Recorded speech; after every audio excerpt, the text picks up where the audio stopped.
Hello guys, आप सभी का स्वागत है न्यू चैनल और न्यू कॉमिक में। मैं बता देना चाहता हूं कि तुम लोग पहले 5-10 एपिसोड देख लेना इस कॉमिक के, उसके बाद फैसला करना, क्योंकि मुझे लगता है कि ये कॉमिक एक तरीके से परफेक्ट है। इसमें सारी चीजें हैं, एक्शन से लेकर सारी बातें हैं, वो भी है ये भी है। ठीक है, तो एक बार तुम लोग 10 एपिसोड देख लेना और फिर बताना। तो चलिए बिना किसी देरी के वीडियो को शुरू करते हैं। एपिसोड की शुरुआत में हमें अफ्रीका के किसी जगह को दिखाया जाता है, जहां पर हमें यह बताया जाता है कि लड़ाई चल रही होती है बहुत भयंकर वाली। और अगर कोई शांत जगह है तो इसका मतलब वो है कि वो शांत जगह कभी भी वॉर जोन में तब्दील हो सकती है। और फिर अगले सीन में हमें दिखाया जाता है चारों तरफ बमबारी हो रही होती है, इधर बारिश उधर बारिश, फिर ये बमबारी, खून ही खून चारों तरफ फैला हुआ रहता है। इधर एक सोल्जर भी घायल रहता है।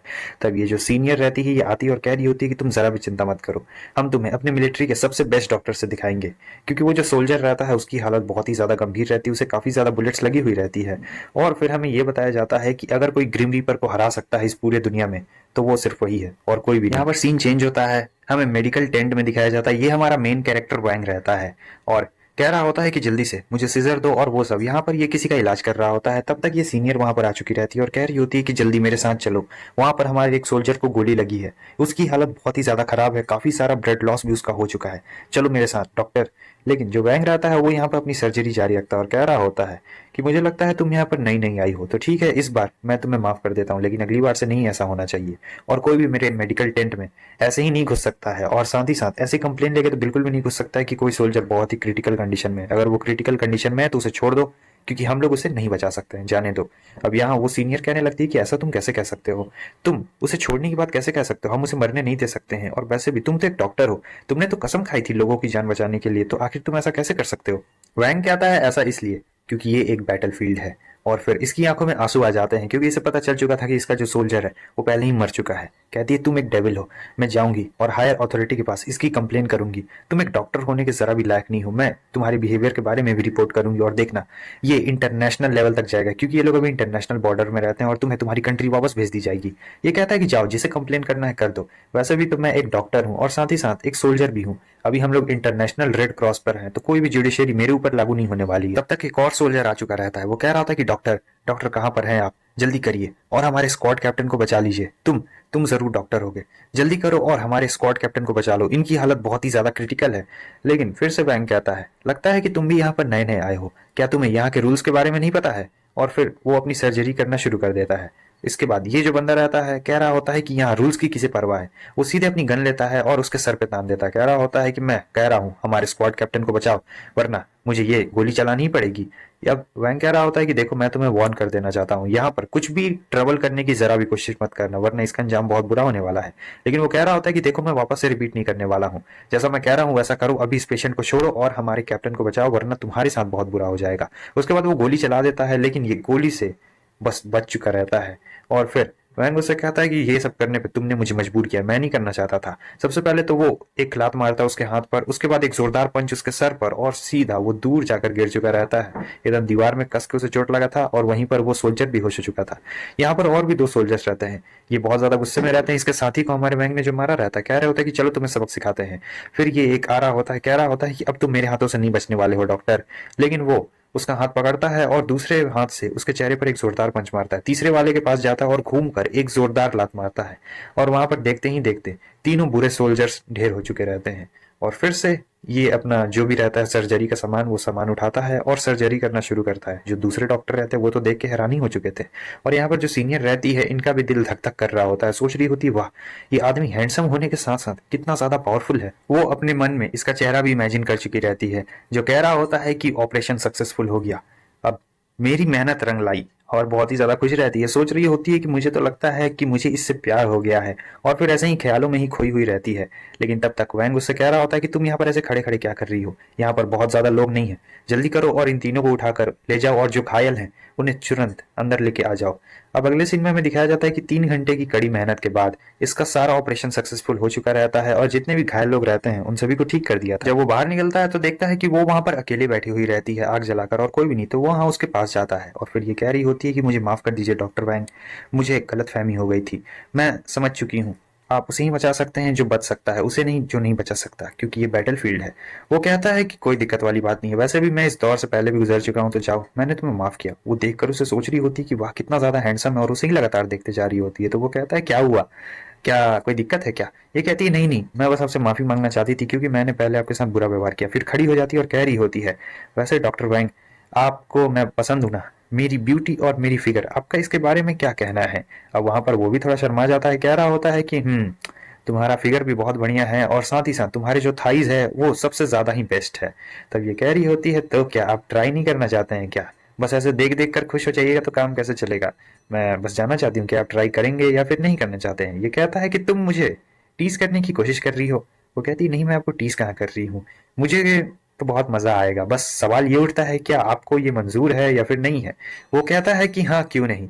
वैसे मैं बता दूं कि बाद में तुम्हें इस चीज का पछतावा होने वाला है। वो कहती है कि कोई ना, फिर क्या था। उसे गोदी उठाता है और तुरंत ही भागने लगता है। कह रहा होता है कि तुम्हारी इतनी हिम्मत, मुझे टीज करने की कोशिश करती हो। चलो, मेरा कैंप यहाँ सामने में ही है, इतना लूडो खेला जाएगा, इतना लूडो खेला जाएगा कि तुम खुद ही थक जाओगी। सीन चेंज होता है। इस तरफ हमें कैंप को दिखाया जाता है जहां पर लूडो काफी अच्छे से खेला जा रहा था। अब 1 घंटे के बाद हमें सीन दिखाया जाता है जब दोनों बहुत थक चुके रहते हैं और इधर वैंग कह रहा होता है, क्या ये तुम्हारा पहली बार था?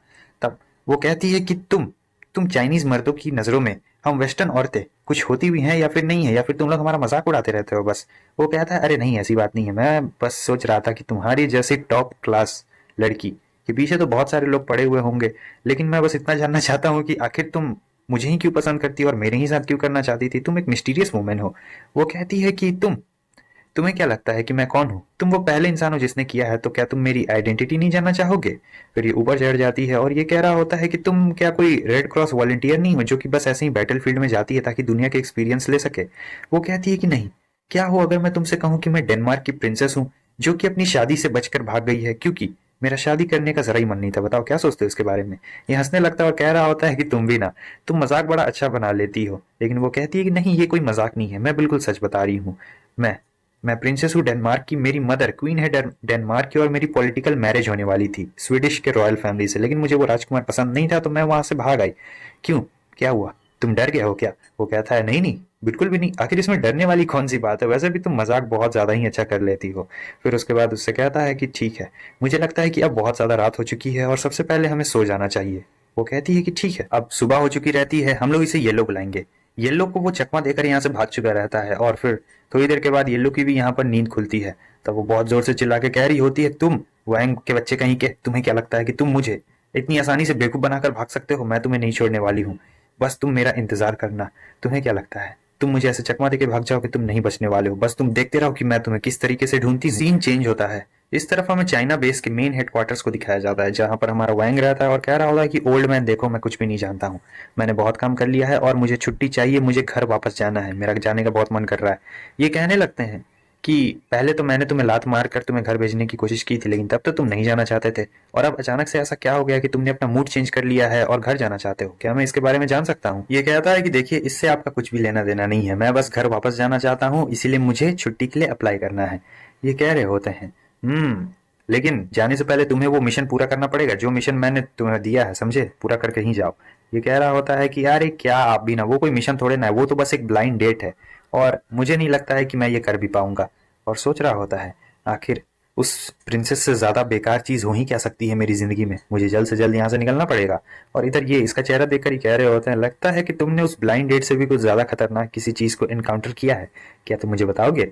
ये कहता है कि नहीं नहीं नहीं, कुछ भी नहीं, वैसे भी हमने बहुत बातें कर ली बकवास की चीजें, और क्या हो अगर मैं डेट पे जाऊं और वो लड़की को मैं पसंद ना होता हूं तो फिर मेरा वहां पे पोपट हो जाएगा और साथ ही साथ उस लड़की का। लेकिन वो कह रहे होते हैं कि मेरे ओपिनियन में तो तुम्हें वो लड़की जरूर पसंद आएगी, भले ही तुम्हें वो लड़की ना पसंद आए, लेकिन उस लड़की को तुम तो जरूर पसंद आओगे, क्योंकि जिस तरीके का तुम्हारा फिगर है और जिस तरीके से तुम बात करते हो, लड़कियां तो देखकर तुम्हारे ऊपर फिदा ही हो जाएंगी। देखना, तुरंत 2 सेकंड के अंदर ही वो तुम्हारे प्यार में पागल हो जाएगी। फिर ये कहने लगता है कि ओह, आप भी ना, आपने तो सच्चाई बता दी, वैसे भी मुझे पता है कि मैं बहुत ज्यादा ही हैंडसम हूँ और बहुत लोग मेरे ऊपर मरते हैं, और मेरे में सबसे अच्छी बात क्या है पता है?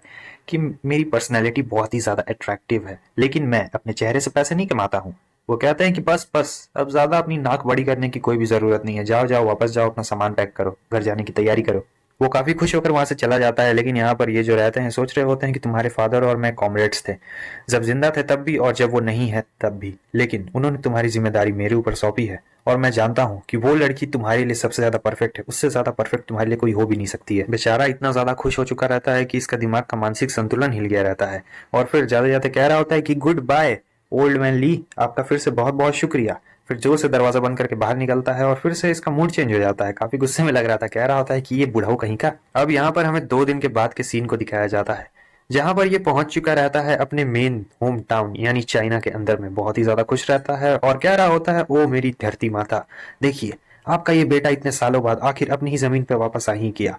बहुत खुश रहता है देखकर। वो जो आस पड़ोस की लड़कियां और लोग रहते हैं वो कह रहे होते, लगता है कि ये पागल हो चुका है।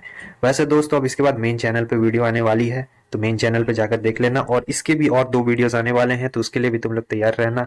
और ये फर्स्ट एपिसोड कैसा लगा ये भी कमेंट करके बता देना। चैनल पे न्यू हो तो सब्सक्राइब करना और वीडियो को लाइक तो जरूरी कर देना। तो ठीक है दोस्तों, फिर मिलते हैं आप सभी से नेक्स्ट एपिसोड में। तब तक के लिए गुड बाय। हेलो गाइस, आप सभी का स्वागत है। तो इस एपिसोड की भी शुरुआत वहीं से होती है जहां से पिछला एपिसोड खत्म हुआ था। लेकिन उससे पहले मैं बता दूं कि पिछले एपिसोड में हमें हमारे हीरो के बारे में बताया दिया जाता है, और साथ ही साथ वो पहले ही एपिसोड में बहुत बड़ा कांड भी कर चुका था। प्रिंसेस को बताओ ले लिया, और फिर उसके बाद आ चुका रहता है भागकर अपने होम टाउन में, जहां पर आने के बाद वो बहुत ही ज्यादा खुश रहता है और पागलों जैसी हरकत भी कर रहा होता है। तो सभी लोग कह रहे होते हैं, लगता है इसका दिमाग खराब हो चुका है। फिर यहाँ पर अब दिखाया जाता है हमें एक सिटी को, इसका नाम होता है पर्ल सिटी। और बहुत लंबे वक्त के बाद ये अपने शहर में वापस आया था। ये बहुत सालों के बाद आया था, तो देख रहा था कि पर्ल सिटी तो कुछ ज्यादा ही चेंज हो चुकी है। इसने बहुत पहले ही देखा था, और अब यहाँ की बिल्डिंग्स बहुत ऊंची ऊंची बन चुकी है। फिर यार ये अभी फैसला करता है कि अब मैं वापस आ चुका हूँ अपने होम टाउन में, तो मैं आजाद हूँ, मेरे ऊपर कोई भी रिस्ट्रिक्शंस नहीं है। अगर दूसरे शब्दों में कहा जाए तो अगर मैं ब्लाइंड डेट के लिए नहीं भी जाता हूँ तो किसी को क्या ही पता चलेगा, और पता चल भी गया तो कोई मेरा कुछ बिगाड़ भी नहीं सकता है। और उससे भी ज्यादा इंपॉर्टेंट चीज ये है कि मुझे फिलहाल कल गुशु सिटी जाना पड़ेगा। इस तरफ हमें एक लड़की को दिखाया जाता है जो कि अपने ही बॉडीगार्ड से बच के भाग रही होती है, और कह रही थी कि आखिर तुम लोग मेरा पीछा क्यों कर रहे हो। और वो पीछे वाला बॉडीगार्ड कहता है, अरे ये तो फेमस सीरियल का एक डायलॉग है। तो सारे बॉडीगार्ड्स उसे पीटने लगते हैं कि तुम्हें तो सीरियल की पड़ी है। तब तक ये देखती है कि वहां सामने से हमारा वैंग उतर रहा होता है, और सोचती है कि ये पर्सन देखने में जरा भी बुरा नहीं लग रहा है, क्यों ना मैं इसे अपनी शील्ड की तरह इस्तेमाल करूं। हम लोग इस लड़की को पिंकी बुलाएंगे। तो पिंकी जाती है और वैंग के पीछे छुपकर कह रही होती है कि तुमने आखिर इतना देर क्यों कर दिया, तुम्हें पता भी है ये सारे बुरे लोग मेरे पीछे पड़े हैं, तुम सचमुच एकदम यूजलेस बॉयफ्रेंड हो, किसी भी काम के नहीं हो। लेकिन ये उसे दूर हटाने लगता है, कह रहा होता है कि ए मिस देखिए, मुझे पता है कि मैं बहुत ही ज्यादा हैंडसम हूँ, लेकिन इसका मतलब ये नहीं है कि आप अचानक से मेरी गर्लफ्रेंड बन जाएंगी।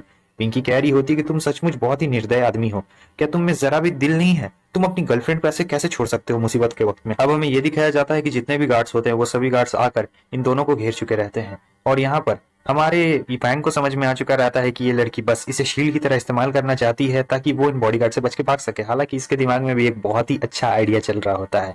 ये सबसे पहले तो उसके पिछवाड़े पे एक जोरदार मार के कमर को पकड़ता है और कह रहा होता है, अब मुझे थोड़ा जाकर दिल में ठंडक पहुंचाइए। कहती है कि तुम्हारी इतनी हिम्मत, तुम पॉवर्ट कहीं के, तुम ये सब क्या कर रहे हो। वो उसके कान में कह रहा होता है कि ब्यूटी देखो, अगर तुम चाहती हो कि मैं तुम्हारी मदद करूं और इन बॉडीगार्ड से तुम्हें बचाऊं तो पहले कुछ बेनिफिट्स भी तो उठाने दो। ये सोच रही होती है कि इसके अपीयरेंस को तो देखकर ऐसा लग रहा था कि ये बहुत ही नॉर्मल और सीधा साधा इंसान है, लेकिन मुझे क्या पता था कि इतना बड़ा पॉवर्ट निकलेगा। यहाँ पर बॉडीगार्ड्स बड़े आराम से कह रहे होते हैं कि मिस चलिए आप हमारे साथ चलिए, अगर आप हमारे साथ वक्त पे नहीं चलिएगा तो बॉस बहुत ज्यादा गुस्सा करेंगे। और इधर ये कह रही होती है कि यंग मैन, हैंडसम आदमी, प्लीज मुझे इन लोगों से बचाओ। और वो कह रहा होता है कि अरे मैं तुम्हें क्यों बचाऊं, वैसे भी उन्होंने कहा कि तुम इनकी यंग मिस लगती हो, तो जाहिर सी बात है कि तुम्हारा बैकग्राउंड नॉर्मल तो बिल्कुल भी नहीं होगा। और देखो मैं इन सब मैटर्स में बिल्कुल भी नहीं पढ़ना चाहता हूँ।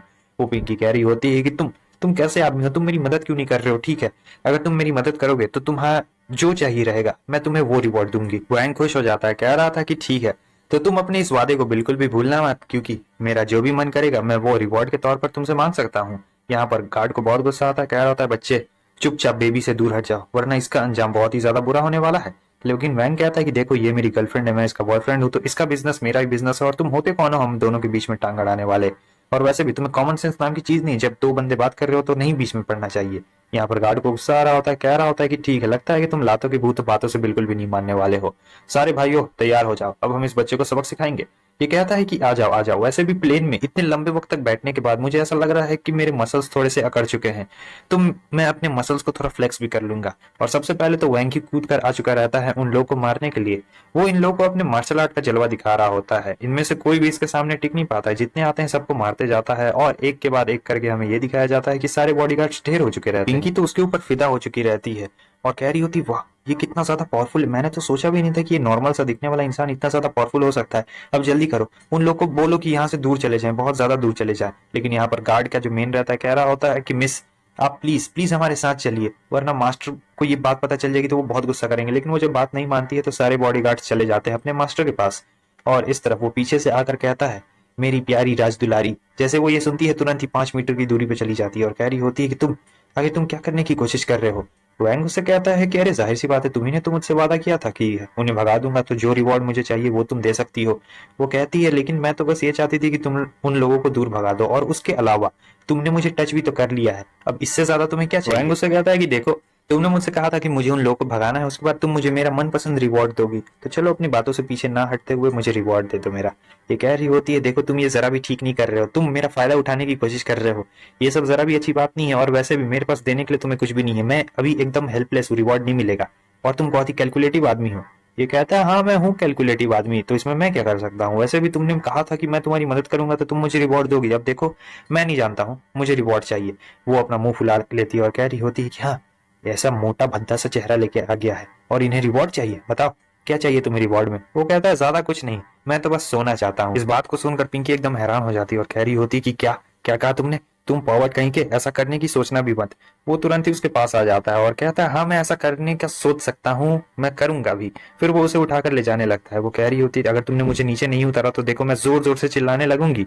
वो कहता है तो चिल्ला दो, इसमें मेरा क्या, चिल्लाना है तो चिल्लाओ, लेकिन मैं अब तुम्हें नीचे नहीं उतारने वाला हूँ। वो कहती है कि तुम, और फिर सोच रही होती है कि इसका कोई भी फायदा नहीं होने वाला है, क्योंकि अगर मैंने चिल्लाया तो सभी लोग हमारी तरफ देखने लगेंगे और इससे मेरा ही फुद्दू हो जाएगा। और देखिए अगर ये चिल्लाती तो सभी लोग यही सोच रहे होते हैं कि आजकल के ये बच्चे लोग भी ना खेलने के नए नए तरीके ढूंढते हैं, इसीलिए वो यही सोचकर चिल्लाते हैं। अगले सीन में हमें दिखाया जाता है ये लोग जैसे ही होटल के कमरे में पहुंचते हैं, वो उसे रॉकेट की तरह उठाता है और बेड पर ही पटक डालता है। कहता है कि अब यहाँ से उठने की जरा भी हिम्मत मत करना। अब यहाँ पर इसकी हालत तो खराब हो रही होती है, ये सोच रही होती है क्या इसने अपना पूरा मूड बना लिया है, अब मैं क्या करूं, मुझे किसी ना किसी तरीके से यहाँ से बाहर निकलना ही पड़ेगा। और कहती है कि देखो खबरदार, मैं तुम्हें वार्निंग दे रही हूँ, यहाँ पास आने की कोशिश भी मत करना। वो कहता है कि अरे इसमें इतना ज्यादा चिल्लाने वाली कौन सी बात है, वैसे भी अगर दूसरे ने सुन लिया या दूसरे दूसरे कमरे वालों ने सुन लिया तो वो लोग सोचेंगे कि मैं यहाँ पर तुम्हें मार रहा हूँ। ये चला जाता है कुर्सी पर जाकर बैठ जाता है और कह रहा होता है क्यों, मैंने तुम्हें डरा दिया ना, मैं तुम्हें बस सबक सिखाना चाहता था ताकि आगे से तुम किसी को भी अपनी शील की तरह इस्तेमाल ना करो और ऐसे ही किसी से भी वादा ना करो। ये कहती है हाँ मुझे पता है कि भले ही तुम्हारी इंटेंशंस गलत नहीं होंगे, लेकिन फिर भी ये तो साबित नहीं होता कि तुम एक पॉवर्ट नहीं हो। और सोच रही थी कि चलो कम से कम कुछ हुआ तो नहीं ना। और इधर ये कह रहा होता है कि बस अब बहुत हो गया है, तुम यहाँ से तुरंत ही निकल जाओ, मेरे पास फालतू वक्त बिल्कुल भी नहीं है। लेकिन वो कह रही होती है कि नहीं, मैं यहाँ से नहीं जाने वाली हूँ, क्योंकि जब मैं वापस जाऊंगी तो मेरे डैड मुझे फोर्स करेंगे ब्लाइंड डेट पे जाने के लिए, और मैं उस डेट पे बिल्कुल भी नहीं जाना चाहती हूँ। इससे अच्छा तो मैं तुम्हारे साथ यहीं पे रुक जाऊंगा। से कहता है तुम्हें इस बात का डर नहीं है कि अगर तुम यहाँ से नहीं गई तो मैं तुम्हें कच्चा चबा जाऊंगा। वो कहती है नहीं, अगर तुम मुझे कच्चा चबाने वाले रहते तो तुम इतनी देर तक ऐसे बैठकर मेरा इंतजार नहीं कर रहे होते, तुम बहुत देर पहले ही ये काम कर चुके रहते, इसीलिए मुझे तुमसे डरने की कोई भी जरूरत नहीं है। और इधर ये हैरान रहता है, कह रहा होता है कि अच्छा ठीक है चलो तुम बहादुर तो हो, वैसे तुम ब्लाइंड डेट पे जाने वाली हो, तुम्हें क्या लगता है तुम उस ब्लाइंड डेट को किस तरीके से अवॉइड कर सकती हो। ये कहती है कि मुझे नहीं पता है, मैंने तो अपने ब्लाइंड डेट की फोटो भी नहीं देखी और मेरे डैड मुझे फोर्स कर रहे हैं कि मुझे उससे शादी करनी पड़ेगी, तुम्हें नहीं लगता है कि ये सब कुछ ज्यादा ही हो रहा है। ये कहता है कि वाह क्या कोइंसिडेंस है, वैसे मैं भी पर्ल सिटी ब्लाइंड डेट के लिए ही आया था और मैंने भी अभी तक उस लड़की का फोटो नहीं देखा है जिसे मुझे डेट करना है, सचमुच क्या बात है। वो एक्साइटेड हो जाती है और कह रही होती क्या तुम मुझे अपने ब्लाइंड डेट का नाम नहीं बताओगे। वो कहता है कि मैं तुम्हें क्यों बताऊं, और वैसे तुम ये पूछ क्यों रही हो, कहीं तुम्हें ऐसा तो नहीं लगता है कि तुम्हारा ब्लाइंड डेट मैं ही हूँ। तो दोस्तों इसी के साथ साथ हमारा ये वाला एपिसोड भी यहीं पे खत्म होता है। कमेंट करके जरूर बताना तुम लोग को ये वाला एपिसोड कैसा लगा, और मेन चैनल पे भी वीडियो आने वाली है तो जाकर उस पर भी वीडियो देख लेना। ठीक है, फिर मिलते हैं आप सभी से नेक्स्ट एपिसोड में, तब तक के लिए गुड बाय। हेलो दोस्तों, आप सभी का सबसे पहले तो बहुत बहुत शुक्रिया, क्योंकि आप लोगों ने 600 सब्सक्राइबर्स कंप्लीट करवा दिए हैं और आज रात तक 1000 हो जाए तो और भी ज़्यादा मज़ा आएगा। तो ये एपिसोड की भी शुरुआत वहीं से होती है जहां पर पिछले एपिसोड खत्म हुआ था। पिछले एपिसोड का थोड़ा सा बता देता हूँ, जहां पर इन लोगों की बातें चल रही होती है ब्लाइंड डेट के बारे में, और फिर वैंग इससे कहता है कहीं तुम्हें ऐसा तो नहीं ना लगता है कि तुम्हारा वो ब्लाइंड डेट मैं ही हूँ। ये एकदम से डर जाती है और कह रही होती है कि अगर तुम मेरे ब्लाइंड डेट होते ना तो मैं यहाँ तुम्हारे साथ बैठी नहीं रहती, कब की भाग चुकी रहती। और सोच रही थी कि आखिर इसे कैसे पता चला कि मैं एग्जैक्ट यही चीज सोच रही होती हूँ।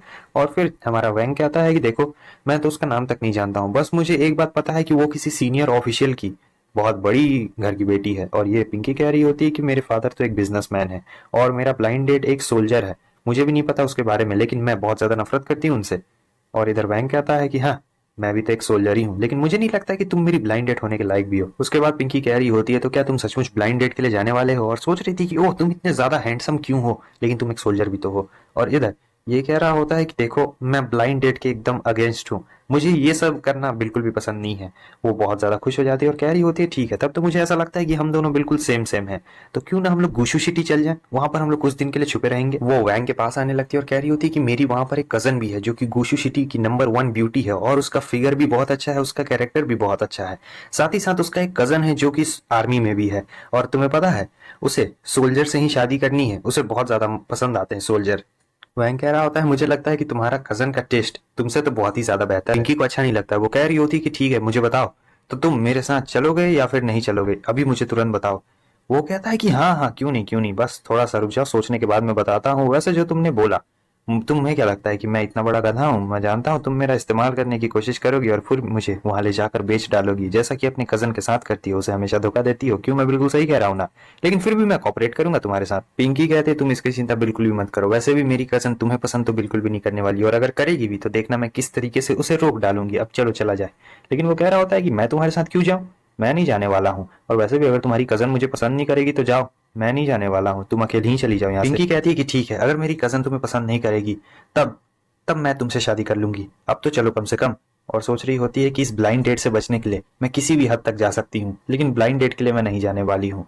और फिर क्या था, जो हमारा वैंग रहता है वो कहता है कि देखो मैं अपने आप को मुश्किल में पड़ता हुआ नहीं देख सकता हूँ, तो मैं तो ये ऑफर बिल्कुल भी एक्सेप्ट नहीं करने वाला हूँ, और वैसे भी मैं गुशु सिटी जाने ही वाला था, तो वैसे भी मैं डील कर ही लूंगा, चलो चला जाए। पिंकी बहुत ही ज्यादा खुश हो जाती है, वो उसका हाथ पकड़ते हुए कह रही होती है ठीक है तो चलो अभी ही चला जाए। और फिर ये लोग चेकआउट कर रहे होते तो जो रिसेप्शनिस्ट रहती है वो अजीब चेहरा बना रही होती है। ये पिंकी कहती है कि क्या हुआ, कुछ हुआ है क्या? और सोच रही होती है कि पता नहीं ये आखिर हमारी तरफ इतनी अजीब तरीके से देखकर हंस क्यों रही है। और फिर वो लोग जाने लगते हैं, तब भी रिसेप्शनिस्ट हंसी रही होती है और कहती है माफ करना माफ करना।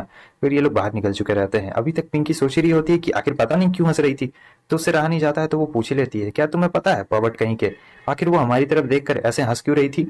वैंग कहता है कि तुम्हें क्या लगता है हम लोग होटल रूम में कितनी देर तक रहे थे अंदर में? वो कहती है कि लगभग 20 मिनट के लिए। वैसे इन 20 मिनट का उस होटल रूम से कुछ लेना देना है क्या? वैंग उससे कहता है तुम बस बड़ी हो गई हो और तुम्हारा बड़ा हो गया है, लेकिन तुम्हारा दिमाग बड़ा नहीं हुआ है, वो अभी भी बच्चों की ही तरह है, तुम एकदम ब्रेनलेस हो। पिंकी बहुत ही ज्यादा चिड़ चुकी रहती है, कह रही होती क्या उस रिसेप्शनिस्ट को ये लगता है कि मैं तुम्हारे साथ थी, तुम जैसे जोकर के साथ? मुझे बहुत गुस्सा आ रहा है, मैं जा रही हूँ होटल में उसकी कंप्लेन करने के लिए। लेकिन जो वैंग रहता है वो उसे रोक देता है और कह रहा होता है कि गुस्सा तुम्हें नहीं, गुस्सा तो मुझे होना चाहिए, क्योंकि वो इसलिए हंस रही थी, वो सोच रही थी कि मैं बस 20 मिनट तक ही टिक पाया। देखो 20 मिनट मेरे लिए तो बहुत ज्यादा कम है, और आपको तो पता ही है कि इसका पिछले बार का कितना रिकॉर्ड था, तो 20 मिनट तो जाहिर सी बात है इसके लिए बहुत ज्यादा कम। सीन चेंज होता है, इस तरफ हमें पर्ल सिटी के लेक पवेलियन को दिखाया जाता है, जहां पर हमें एक लेडी को दिखाया जाता है। वो कह रही होती है क्या वो पर्सन आया, लेकिन उसका गार्ड कहता है कि नहीं मिस अभी तक नहीं आया, और मिस मुझे ऐसा लगता है अभी करंट सिचुएशन देख के कि वो नहीं आने वाला है। और ये कह रही होती है कि आखिर ऐसा कैसे हो सकता है, हमारा एग्रीमेंट हुआ था आज ब्लाइंड डेट के लिए, आखिर वो अभी तक क्यों नहीं आया है? वो अपने गार्ड्स को कह रही होती कि जाओ, मैं चाहती हूँ कि तुम जाकर उसे ढूंढो और पता लगाओ कि आखिर वो क्यों नहीं आया है, वो मुझसे मिलना क्यों नहीं चाहता है। वो लोग कहते हैं कि ठीक है। इधर हमें दूसरी तरफ पिंकी को दिखाया जाता है, जो कि वैंग और पिंकी अब प्लेन में आ चुके रहते हैं। वैंग उससे पूछ रहा होता है कि क्या तुम मुझे बताओगे कि आखिर तुम्हारी ये जो कजन है वो किस टाइप की पर्सन है, मैं उसके बारे में और भी ज्यादा जानना चाहता हूँ। तब इसकी नाक लंबी हो जाती है और कह रही होती है कि तुम उसके बारे में जानना चाहते हो, मैं बता देती हूँ, वो शू ग्रुप की सीईओ है। ये ग्रुप बहुत ही ज्यादा फेमस रहता है, वैंग ने भी इसका नाम सुना हुआ था। कहता है क्या वो शू ग्रुप की सीईओ है, इसका मतलब तो वो बहुत ही ज्यादा स्पेशल टाइप की पर्सन है। और फिर इधर वो कह रही होती है कि हाँ वो बहुत ही ज्यादा स्पेशल है, क्योंकि जब वो 5 साल की थी तब उसने पोइट्री लिखा था, और फिर आगे के जितने भी अचीवमेंट्स होती है वो बता रही होती है। यहाँ पर वैंग कहता है कि बस बस बहुत हो गया, मैंने सुन लिया, अब चलो अभी थोड़ा सा आराम कर लिया जाए, क्योंकि हम लोग गुशु सिटी थोड़ी देर में तो पहुंच ही जाएंगे। अब सीन चेंज होता है, ये लोग का प्लान गुशु सिटी में लैंड कर चुका रहता है। इस तरफ ये लोग उतर भी गए रहते हैं, और पैंग कह रहा होता है कि जल्दी करो, हम लोग तो पहुंच भी गए हैं, अपने कजन को कांटेक्ट करो और बोलो हमें लेने के लिए आए। वो कहती है कि मैं कांटेक्ट करने की कोशिश तो कर रही हूँ, लेकिन पता नहीं ऐसा लगता है कि मैसेज उस तक जा ही नहीं रहा है। बोलती है कि मैंने बहुत बार फोन करने की कोशिश की लेकिन उसका फोन नहीं लग रहा है, इसका मतलब वो कहीं पर बिजी होगी। हालांकि वो बार बार ऐसा नहीं करती है, बहुत कम ही होता है कि वो फोन ना उठाए। और फिर उसके बाद वो टैक्सी रुकवाती है और कह रही थी कि अब हमें लगता है कि हमें आज रात का कहीं और ही प्लान करना पड़ेगा, कहीं पे रुकना पड़ेगा। फिर वो लोग जब टैक्सी में बैठ जाते हैं, वैंग कहता है हम लोग डायरेक्टली घर क्यों नहीं जा रहे हैं, हम लोग इधर फोन करके अपना टाइम बर्बाद क्यों कर रहे हैं, और वैसे भी दूसरी जगह पर जाना जरूरी है क्या? मुझे तो लगता है तुम्हारा कोई मस्त सा प्लान है, तुम मेरे साथ कुछ करना चाहती हो, देखो ऐसा करने की सोचना भी मत। वो कहती है कि तुम पॉवर्ट कहीं के, ऐसी कोई भी बात नहीं है, बात यह है कि जो मेरी कजन है उसका कोई फिक्स्ड रेजिडेंस नहीं है, क्योंकि वो इधर उधर रहती है, तो अलग अलग होटल में वो स्टे करती है। मैंने उससे इसका रीजन भी पूछने की बहुत बार कोशिश की थी, लेकिन वो रीजन बताने से हर बार मुझे मना कर देती है और दूसरी बात निकाल देती है। अब यहाँ पर इसे भी शक हो रहा होता है और कहता है क्या वो हमेशा होटल में ही रहती है, क्योंकि ये बात तो बहुत ही ज़्यादा अजीब है कि कोई होटल में क्यों रहेगा। और इधर ये भी कह रही होती कि हाँ ये अजीब है ना, अभी हाल फिलहाल कुछ समय पहले ही वो उसने घर को छोड़ दिया और फिर वो घर में रहती ही नहीं है। मतलब कभी इस होटल में तो कभी इस होटल में। हमने जानने की बहुत ज्यादा कोशिश की लेकिन वो कभी बताती ही नहीं है। वो हमेशा अपना होटल चेंज करते रहते हैं। वैन कहता है अब ऐसी ऐसी तुमने बातें बोल दी है, लगता है कि मुझे तुम्हारी कजन में थोड़ा बहुत इंटरेस्ट आ रहा है। पिंकी कहती है कि तुम्हें तो आ रहा है लेकिन मेरी कजन को तुम पसंद नहीं आओगे, और नहीं पसंद आए तो उससे दूरी रहना। ये कहता है अरे तुम जरा भी चिंता मत करो, तुम्हारी कजन को मैं जरूर पसंद आऊंगा। पता है क्यों? क्योंकि मैं इतना ज्यादा अट्रैक्टिव और हैंडसम भी तो हूँ, मेरा चार्मिंग पर्सनैलिटी जो है। और सोच रहा था ऐसा इसलिए है क्योंकि सिर्फ उसे मैं ही बचा सकता हूँ और कोई भी नहीं। फिर क्या था, ये दिखा रही होती है उसे जी, वहां कह रही होती है कि आज ही घंटा नहीं होने वाला है, तब तक उसका फोन बज चुका रहता है। उसके कजन का फोन आ चुका रहता है। उसकी कजन उसे बताती है कि वो लोग हॉस्पिटल में है अभी, मतलब वो लोग हॉस्पिटल के किसी मेन कमरे में होंगे। और पिंकी को सारी डिटेल्स बता देती है कि कहाँ कहाँ पर आना है। तो फिर पिंकी बोल रही होती है कि ठीक है समझ गए, मेरी कजन अभी हॉस्पिटल में है, हमें तुरंत ही उसके पास जाना पड़ेगा। वैंग कहता है कि हाँ क्यों नहीं, तो चलो चलते हैं। और ड्राइवर से कह रहा होता है ये लोग की जल्दी गाड़ी चलाइए, अगर आप हॉस्पिटल हमें नहीं पहुंचाएंगे जल्दी तो किसी की मौत हो सकती है। सीन चेंज होता है। इस तरफ हमें गुशु सिटी के नंबर 1 हॉस्पिटल को दिखाया जाता है, जहां पर ये लोग पहुंच चुके रहते हैं। और फिर वैंग कहता है कि कहाँ पर है, कौन से फ्लोर पर है वो बोलती है कि 9th फ्लोर पर है। जब वो लोग ऊपर जाते हैं तब एक आदमी आता है अपने बेटे को लेकर और कह रहा होता है कि डॉक्टर, आखिर डॉक्टर कहाँ पर है, मेरे बेटे को बहुत ही हाई फीवर है, जरा एक बार इसे देख लीजिए। तब तक वहां पर एक प्रेग्नेंट नर्स आ रही होती है, कहती है कि रुकिए मैं आ रही हूँ देखती हूँ। वो फीवर चेक करती है अपने हाथ से ही, कह रही होती है कि नहीं ज्यादा टेम्परेचर नहीं लगता है, मुझे लगता है कि ये ठीक है, मैं आपको थर्मामीटर दे रही हूँ, आप बाहर जाकर इसका पहले फीवर चेक कर लीजिए कि इसे कितना है, उसके बाद हम लोग इसे डॉक्टर से चेकअप कराएंगे। लेकिन उसके डैड कह रहे होते हैं कि जिंदगी में मुझे अगर कुछ भी नहीं पसंद है तो वो इंतजार करना। और इसी गुस्से में आकर वो उस नर्स को एक जोरदार लात मार देता है। तो अब दोस्तों इसके बाद क्या होगा वो तो आपको अगले एपिसोड में ही पता चलेगा। तो बताना ये 3 एपिसोड तुम लोगों को कैसे लगे। बाकी एपिसोड कल डालूंगा, और वैसे मेन चैनल में जाकर देख लेना, वीडियो मैंने डाला है। ठीक है, फिर मिलते हैं नेक्स्ट एपिसोड में। Bye bye.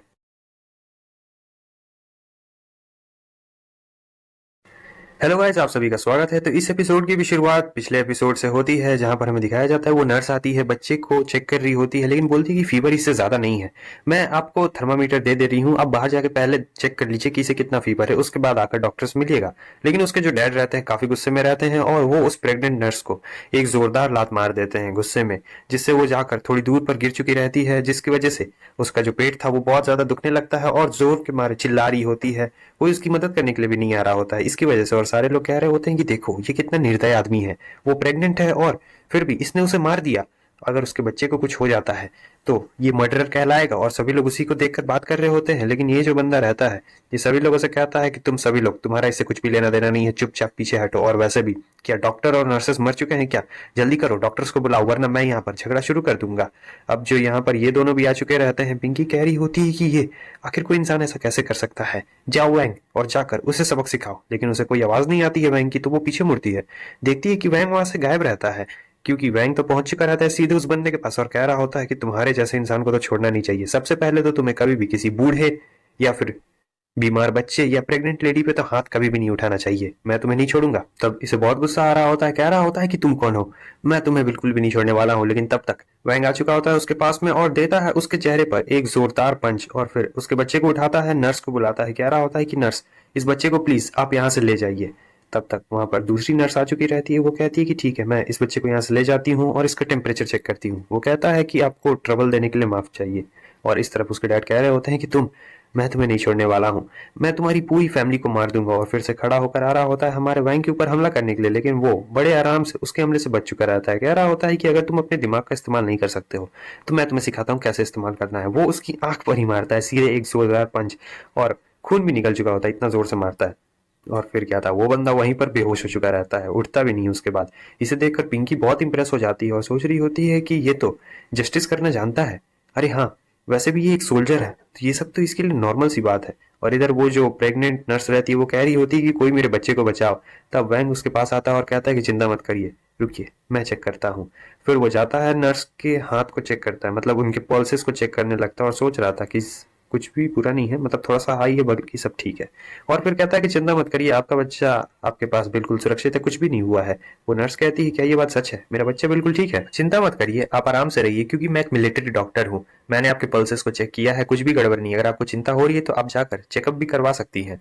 वो सोच रही होती है क्या ये एक मिलिट्री डॉक्टर है, ये जो प्रोफेशन होता है बहुत ही ज़्यादा मतलब अच्छा वाला होता है, तो ये झूठ तो नहीं बोल रहा होगा। फिर उसके बाद वो नर्स उसे शुक्रिया कहने लगती है और कह रही होती है आपका बहुत बहुत शुक्रिया, एक बार जब इस बच्चे का जन्म हो जाएगा तब आप इसके गॉड फादर कहलाएंगे। वो कहता है कि अरे नहीं नहीं, ये करने की कोई भी ज़रूरत नहीं है, मैं तो ऐसे ही ठीक हूँ। अगले सीन में हम देखते हैं कि ये लोग लिफ्ट के अंदर रहते हैं, जहाँ पर पिंकी वैंग से कह रही होती है कि पॉवर्ट कहीं के, मुझे नहीं पता था कि तुम एक मिलिट्री। पिंकी उसका मजाक उड़ाते हुए कह रही होती है कि सचमुच मैं किस तरीके के आदमी के साथ फंस गई। एक तो तुम डॉक्टर हो, वो भी मिलिट्री के डॉक्टर हो, जो कि प्रोफेशन बहुत ही ज्यादा बोरिंग रहता है, काफी ज्यादा बेकार है।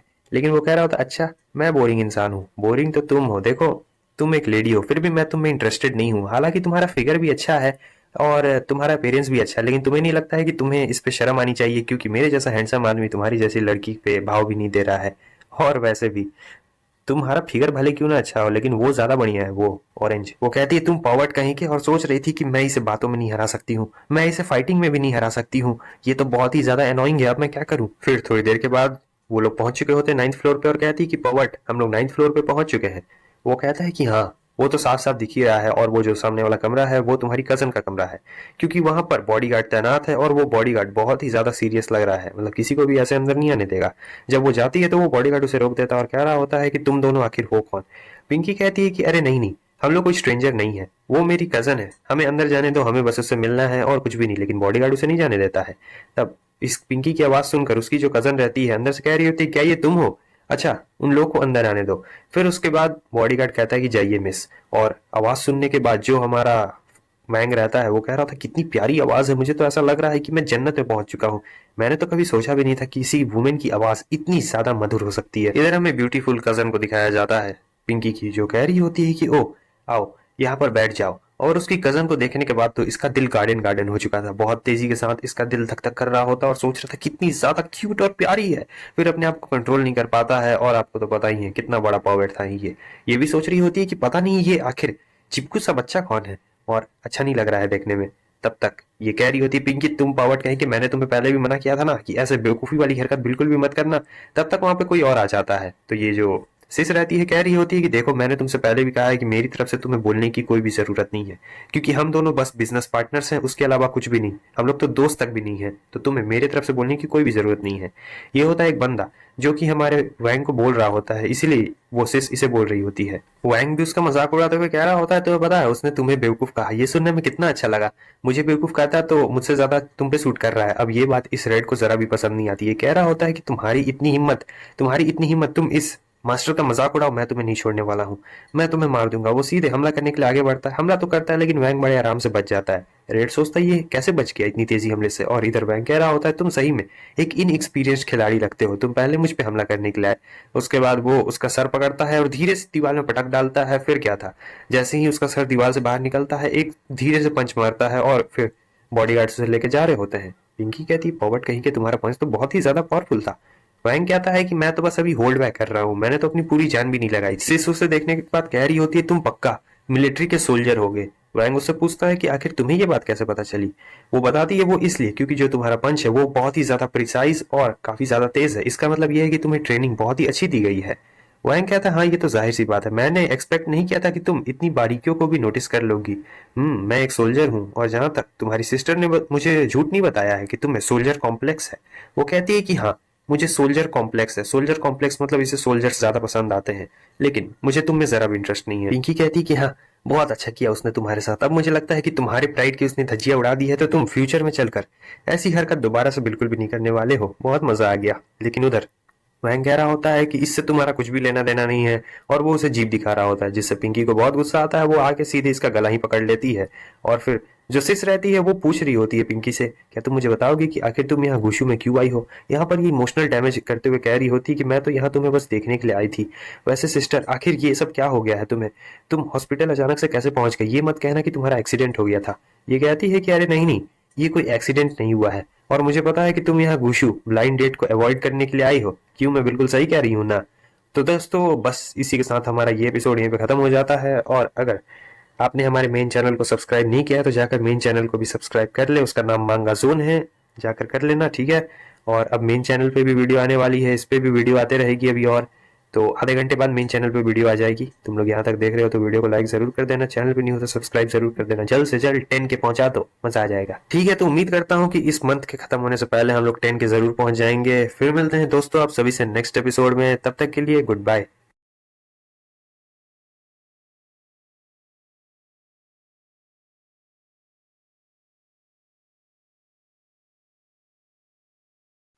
हेलो दोस्तों, आप सभी का स्वागत है इस चैनल पे। अगर अभी तक आपने हमारे इस चैनल को सब्सक्राइब नहीं किया है तो चैनल को सब्सक्राइब कर दे, बेल नोटिफिकेशन को ऑन कर दें और साथ ही साथ ऑल पे सेट भी कर देना।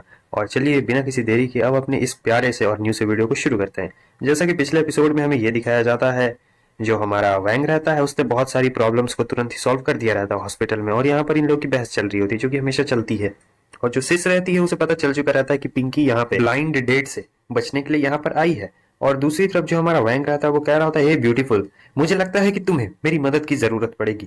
वो कहती है, लेकिन किस तरीके की मदद? वैंग उससे कहता है कि देखो, मैं फिलहाल अभी ये जानता हूँ कि तुम बहुत ही ज्यादा सीरियस कंडीशन में हो, और ऐसे सीरियस कंडीशन में तुम्हें मेरे जैसे हैंडसम और ताकतवर इंसान की जरूरत पड़ेगी। लेकिन यहाँ पर सिस को गुस्सा आ जाता है और वो कहती है कि तुम आखिर हो कौन? और सोच रही होती है, क्या क्या ऐसा हो सकता है कि इसे भी उन सभी चीजों के बारे में पता हो? और उसे देखने के बाद हमारा वैंग समझ चुका रहता है कि ये बहुत ही ज्यादा अलग है, क्योंकि इतनी प्यारी सी लड़की के अंदर से इतना किलिंग इंटेंट कैसे आ सकता है।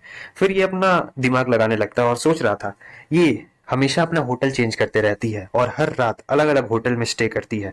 इसका मतलब ये है कि कोई ऐसा इसलिए करेगा ताकि वो अपनी जान बचा सके और अपने आप को सुरक्षित रख पाए। ये हर दिन अपना होटल चेंज करते रहती है, हमेशा अलग अलग होटल में रहती है, साथ ही साथ ये कभी एक जगह पे ठहरती भी नहीं है। और इतने सालों से मुझे लगता है कि इसका यही सब चलते आ रहा है, और इतने सालों में ये कभी चैन की नींद सो ही नहीं पाई है। उससे कहता है, अरे तुम इतना ज्यादा सीरियस क्यों हो रही हो? मैं बस एक सोल्जर हूँ, मैं अच्छा इंसान हूँ, मैं कोई बुरा इंसान बिल्कुल भी नहीं हूँ।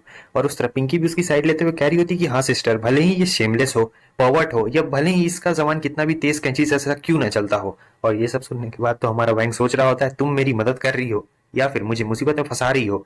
सिस आगे ये कह रही होती है, मतलब पिंकी, कि सचमुच इसका सेंस ऑफ जस्टिस काफी ज्यादा कमाल का है। आपको पता है, वहां पर एक बहुत ही बुरा आदमी था जो प्रेग्नेंट नर्स को मार रहा था, लेकिन कोई भी प्रेग्नेंट नर्स के साथ खड़ा नहीं हुआ। तब ये जाता है और इसने उस आदमी की बहुत धुनाई की, और यही सिर्फ था जिसने प्रेग्नेंट नर्स का साथ दिया था।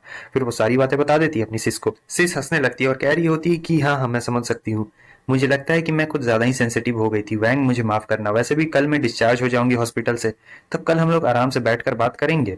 और सोच रही होती है कि मुझे इस पर्सन का बैकग्राउंड के बारे में पता लगाना पड़ेगा, हो सकता है कि ये कोई ऐसा हो जो मेरी मदद कर सकता है। और उधर वैंग कह रहा होता है कि ये तो मेरा प्लेजर है, आपके साथ काम करने में मजा आएगा। और इस तरफ पिंकी को गुस्सा आ रहा होता है।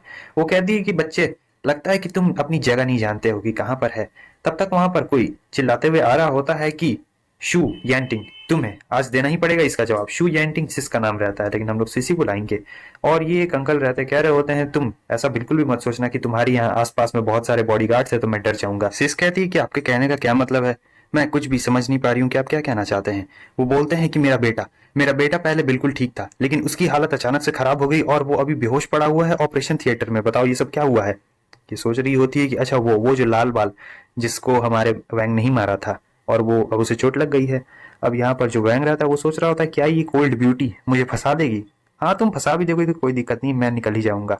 और फिर ये कहती है कि ठीक है, मैं आपको सारी एक्सप्लेनेशन दे दूंगी कि आपके बेटे को कैसे चोट लग गई, लेकिन फिलहाल अभी के लिए नहीं दे पाऊंगी, मैं बाद में दे दूंगी कभी एक्सप्लेनेशन। और इसे सुनकर वैंग खुश हो जाता है और सोच रहा होता है, लगता है ये कोल्ड ब्यूटी मुझे प्रोटेक्ट करने वाली है, मुझे नहीं फंसाएगी। लेकिन वहां पर जो उसके फादर रहते हैं काफी ज्यादा गुस्से में रहते हैं, कह रहे होते हैं कि तुम्हें क्या लगता है मैं कोई गधा हूं? तुम मुझे गधे की तरह ट्रीट नहीं कर सकती हो। मुझे अभी के अभी एक्सप्लेनेशन चाहिए कि आखिर उसके साथ क्या हुआ था और वो बेहोश कैसे हो गया है। मैं बाद में कुछ भी नहीं सुनना चाहता। पिंकी जोर से चिल्ला के कह रही होती है कि ये हॉस्पिटल है और हॉस्पिटल में ऐसे बात करना बिल्कुल भी अलाउ नहीं है। और फिर वैंग जाता है उनके पास और कह रहा होता है कि हाँ, ये बिल्कुल सही कह रही है, ये हॉस्पिटल है और हॉस्पिटल में शांत रहना ही ज्यादा बेहतर है। और आपको पता है, आपका बेटा ही ऐसे चपड़ चपड़ बोलता जा रहा होता है और फिर उसके साथ वो हादसा हो गया जो कि आप जानते ही हैं। ये कहते हैं कि बच्चे, आखिर तुम्हारे कहने का क्या मतलब है? और यहाँ पर ये सब देखकर जो सिस रहती है वो सोच रही होती है कि क्या, मैंने उम्मीद नहीं की थी कि ये आगे बढ़ेगा और खुद सिचुएशन को संभाल लेगा, लेकिन ये सिचुएशन संभालेगा तो सिचुएशन ज्यादा खराब हो जाएगी, क्योंकि ये अभी भी बहुत ज्यादा यंग है। और इस तरफ हमारा वैंग उन्हें बता रहा होता है कि देखिए सर, ये एक हॉस्पिटल है और लोग तो मरते रहते हैं यहाँ पर हर दिन, तो यहाँ पर घोस्ट की वाई भी बहुत ज्यादा होगी, जाहिर सी बात है। और आपके बेटे भी ऐसे ही चिल्ला रहे होते हैं, तो वो हो सकता है कि किसी घोस्ट को उन्होंने ऑफेंड कर दिया हो और फिर उसके बाद घोष ने गुस्से में आकर उनके सर पे दिया हो एक जोरदार तमाचा और फिर वो बेहोश हो गया। क्यों? तब ये सीधे उसका कॉलर पकड़ लेते हैं और कह रहे होते हैं, बच्चे तुम्हें क्या लगता है कि मैं कोई 3 साल का बुढ़ाऊ हूँ जो तुम मुझे ऐसे बेवकूफ बना सकते हो? ये सब बकवास की बातें यहाँ पर मेरे सामने बिल्कुल भी मत किया करना। पिंकी को गुस्सा आ रहा होता है। वो सोच रही थी कि कंडीशन एकदम ठीक होने वाले थे, लेकिन ये बेवकूफ पॉवर्ड कहीं का अब इसने उस ओल्ड मैन को गुस्सा दिला दिया है। इधर वैंग कह रहा होता है कि देखिए मुझे पता था कि आप मेरी बातों पे विश्वास नहीं करेंगे, इसीलिए जरा आप इस दीवार को ध्यान से देखिए। उसने घोस्ट को गुस्सा दिला दिया और फिर घोस्ट ने उसके ऊपर काबू कर लिया।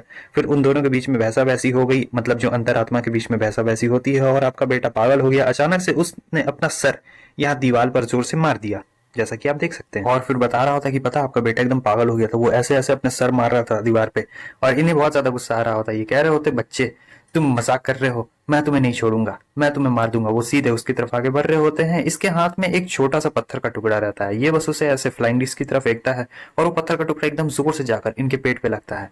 वो इतना ज्यादा जोर से लगता है कि इनका पेट वहीं पे जोर से दर्द करने लगता है। वहीं पे बैठ जाते, कह रहे होते कि बहुत दर्द कर रहा है।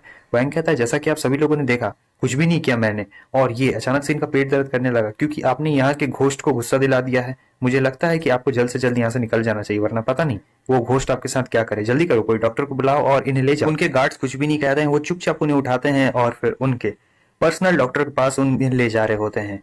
ये सब देखकर सभी लोग हैरान रहते हैं, लेकिन पिंकी बहुत ज्यादा हैरान रहती है। कह रही होती कि पॉवर्ट कहीं के, क्या सचमुच घोस्ट की वही तुम्हारे अंदर है और वो घोस्ट तुम्हारी मदद कर रहा है क्या? लेकिन जो सिस रहती है उसे पता रहता है। वो सोच रही होती है कि पक्का ये सब भूतों वूतों पे मैं विश्वास नहीं करती हूँ, पक्का इसी ने कुछ किया होगा। उधर वैंग पिंकी को कह रहा होता है कि तुम्हें पता है, तुम्हारा सिर्फ चेस्ट ही बड़ा है, दिमाग बहुत ही ज्यादा छोटा है, अखरोट से भी ज्यादा छोटा। वो कहने लगती, वैंग के परवट कहीं के, तुम्हारी इतनी हिम्मत, तुमने फिर से मेरे चेस्ट के बारे में बात की। वो कहता है कि देखो तुम मुझे हरा नहीं सकती हो। सिस कहती है कि हाँ हाँ ठीक है, चलो अब बस बहुत हो गया तुम सभी लोग का, अब चलो यहाँ से निकलो। वैसे भी कल मैं डिस्चार्ज हो जाऊंगी, तो कल मैं अपने होटल रूम में पहुंचकर हम सभी लोग को जो बात करनी होगी कर लेंगे। फिर अगले दिन हमें दिखाया जाता है कि डिस्चार्ज होकर आ चुकी होती है होटल के पास में, और होटल के पास जितने भी लड़के होते हैं सब लोग उसे देखकर पागल हो चुके थे। सबको लग रहा था कि ये लोग प्यार में पागल हो चुके हैं क्योंकि वो इतनी ज्यादा खूबसूरत ही रहती है। फिर वो पहुंचती है और बोल रही होती है कि तुम लोग यहीं पर 10 मिनट मेरा इंतजार करना, क्योंकि मैं सबसे पहले कपड़े चेंज करना चाहती हूँ, और वैसे भी तुम्हारा कमरा मेरे कमरे के बगल में ही है। तो वो अपने कमरे में चली जाती है। उसे देखने के बाद यहाँ पर इसका दिल फिर से धक धक करने लगता है और सोच रहा होता है, ओह तुम कपड़े चेंज करने जा रही हो, मैं भी देखना चाहता हूँ एक बार, प्लीज दिखा दो। लेकिन वो चली जाती है और फिर ये कपड़े चेंज करके आ चुकी रहती है। कह रही होती है कि आइए अब आप लोग अंदर आ सकते हैं। इसने नॉर्मली कपड़े पहने हुए रहते हैं, लेकिन इधर तो इसके नाक से खून निकल रहा होता है। सोच रहा होता है कि नॉर्मल कपड़ों में कोई इतना ज्यादा खूबसूरत कैसे दिख सकता है। अगर नॉर्मल कपड़ों में ये इतनी ज्यादा खूबसूरत दिख रही है, तो सोचो अगर ये हाई क्वालिटी के कपड़े पहनेगी तो कैसे दिखेगी। यही सोच सोच के उसके नाक से खून निकल रहा था। अब यहाँ पर तीनों बैठे हुए रहते हैं, तीनों के बीच में एकदम शांति रहती है, कोई भी अभी कुछ नहीं बोल रहा होता है। और मैं बताऊं ऐसा क्यों हो रहा है, क्योंकि एपिसोड खत्म हो चुका है। और हाँ, इस वीडियो पे तुम लोग लाइक कर देना, कमेंट करके बताना तुम लोग को कैसा लग रहा है। अभी आगे चलकर कहानी और भी ज्यादा इंटरेस्टिंग होने वाली है। इसमें सब है, मैंने बोला ना, इसमें लड़ाई भी है और लव भी है, वो सब भी है, स्टोरी लाइन भी एकदम बढ़िया है, तुम लोग को बोर भी नहीं होने देगा। तो ठीक है दोस्तों, अब मेन चैनल पे वीडियो आने वाली है, तो जाकर एक बार मेन चैनल को भी चेकआउट कर लो। जो लोग इस चैनल पे न्यू हो, मेन चैनल को नहीं जानते हो, तो मेरा मेन चैनल का नाम है मांगा जोन, जाकर उसे देख लो, उस पर वीडियो आने वाली है। ठीक है दोस्तों, तो फिर मिलते हैं आप सभी से नेक्स्ट एपिसोड में, तब तक के लिए गुड बाय।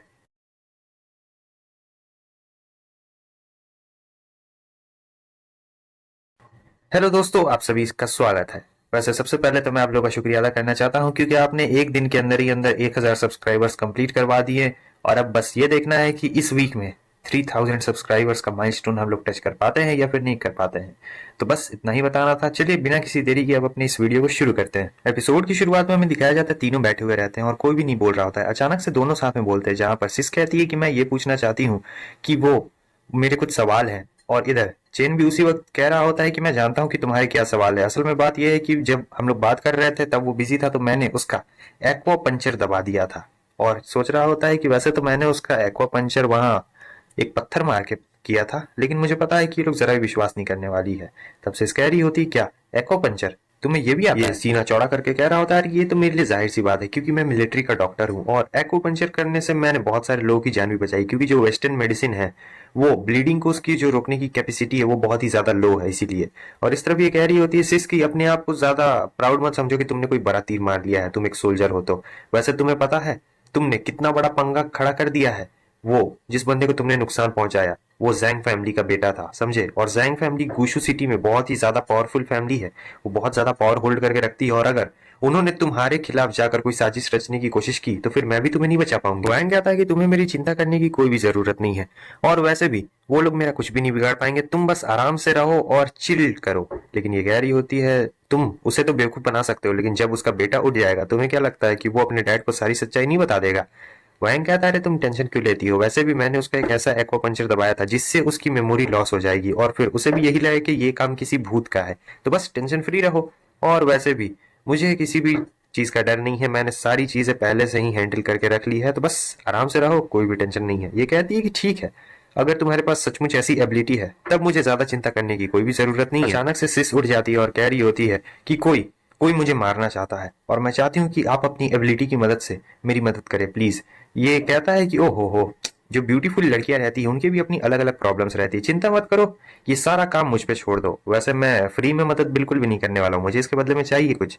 वो कहती है तुम्हें कितना पैसा चाहिए तुम बताओ। वो कहता है मुझे पैसा नहीं चाहिए, तुम मेरी गर्लफ्रेंड बन जाओ। और वो डायरेक्ट हाँ भी कह देती है, कहती है कि ठीक है चलो मैं तुमसे वादा करती हूँ कि अब से मैं तुम्हारी गर्लफ्रेंड हूँ, लेकिन अभी मैं बता दूं कि अभी मैं काफी ज्यादा थक चुकी हूँ, इसलिए मैं जा रही हूँ आराम करने के लिए, तो तुम कल आना। और फिर ये कहने के बाद वो वहां से जा चुकी रहती है।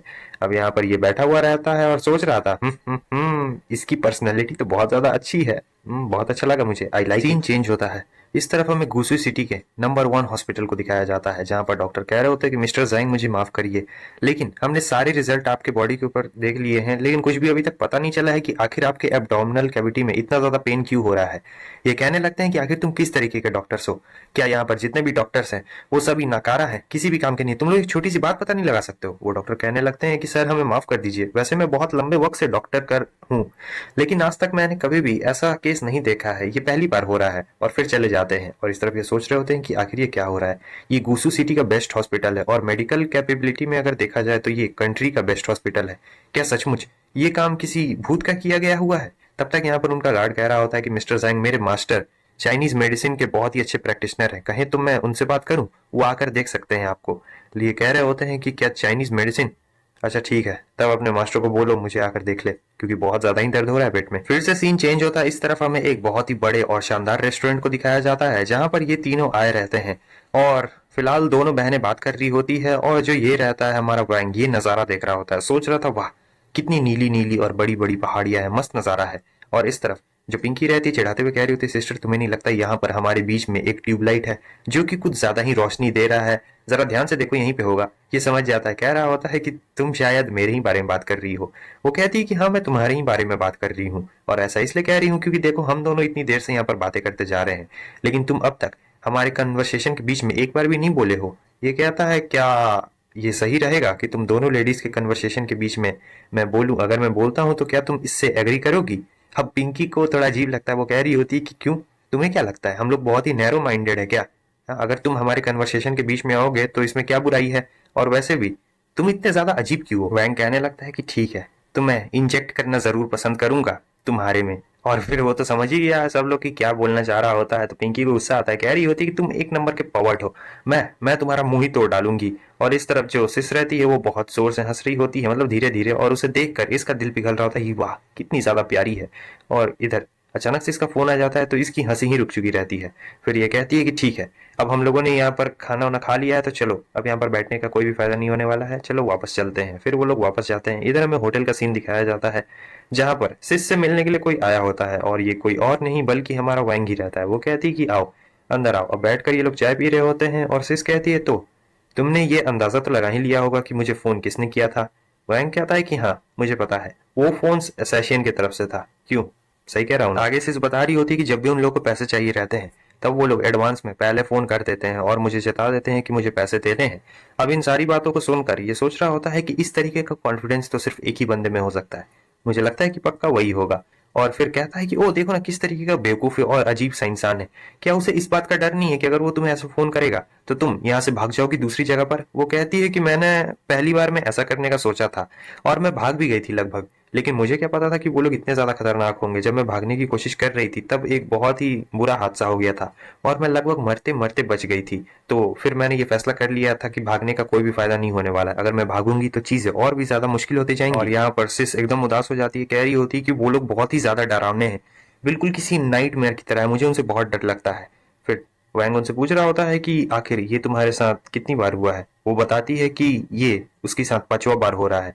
इस सुनने के बाद वैंग सोच रहा होता है क्या 5वां बार, इसका मतलब वो लोग इसे चौथी बार भी नहीं मार पाए थे। इसका मतलब ये है कि इस वुमेन का इंटेलिजेंस बहुत ज्यादा है, और अगर इसके जगह कोई और पर्सन रहता तो वो पक्का अभी तक मारा जा चुका रहता, क्योंकि वो असैसिन्स बहुत ज्यादा खतरनाक है जिसके बारे में हमारा वैंग सोच रहा था। वैंग उससे पूछता है तो बताओ आखिर तुम्हारे आगे का क्या प्लान है, क्या करना चाहती हो।